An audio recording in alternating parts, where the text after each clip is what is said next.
Hi friends, வேதத்தை நம்ம இரவும் பகலும் தியானிக்கிறதுனா என்னன்றத ஷார்ட்டாக பார்க்கலாம். தியானத்தை பற்றி பார்க்கும்போது ஒரு 4 பொருள் வருது. என்னென்னா, ஃபஸ்ட்டு நம்மளுடைய கற்பனை. நம்மளுடைய கற்பனையில் கர்த்தருடைய வசனத்தை கொண்டு வரணும். அந்த வசனம் எதுக்காக சொல்லியிருக்காங்க அப்படின்னு சொல்லி நம்ம அதை அந்த வசனத்தை பிக்சரைஸ் பண்ணி பார்க்குறது.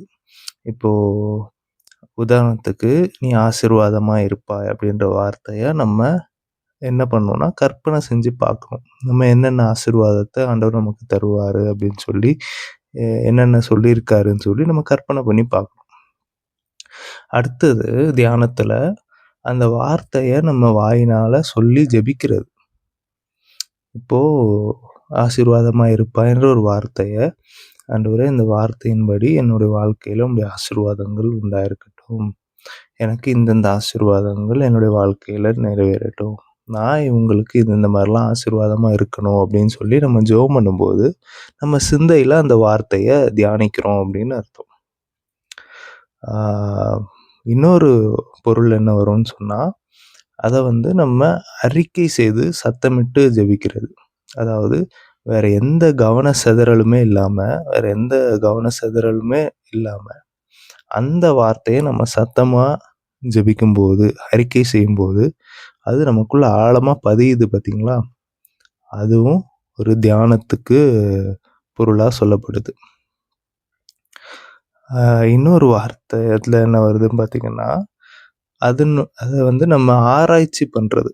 அதாவது அந்த வார்த்தையை கற்றுக்கொள்கிறது. அந்த வார்த்தைக்கு உண்மையாக அர்த்தம் என்ன? இப்போ நீ ஆசீர்வாதமாக இருப்பாய்னா யாரை சொல்லியிருக்காங்க? எதுக்காக சொல்லியிருக்காங்க? எந்த இடத்துல சொல்லியிருக்காங்க? நான் என்ன பண்ண ஆசீர்வாதமாக இருப்பேன் அப்படின்னு சொல்லி நம்ம ஒரு விஷயத்தை தேடி புரிஞ்சுக்கிறோம்ல, அதுவும் தியானத்தில் ஒரு பகுதியாக நமக்கு வருது. ஸோ இரவும் பகலும் தியானமாக இருப்பாயாகன்னு சொல்லப்பட்ட அந்த வார்த்தையை நம்ம வாழ்க்கையில் கடைபிடிக்கும்போது இந்த விஷயங்கள் எல்லாம் செஞ்சோம்னா அந்த வசனம் நம்மளுடைய சிந்தையை விட்டு நீங்காமல் இருக்கும். சரிங்களா? ஏதோ ஒரு நாள் பிரசங்கத்தில் மட்டும் கேட்டுட்டு நம்ம போயிட்டோம்னா அது மறந்து போயிடும்.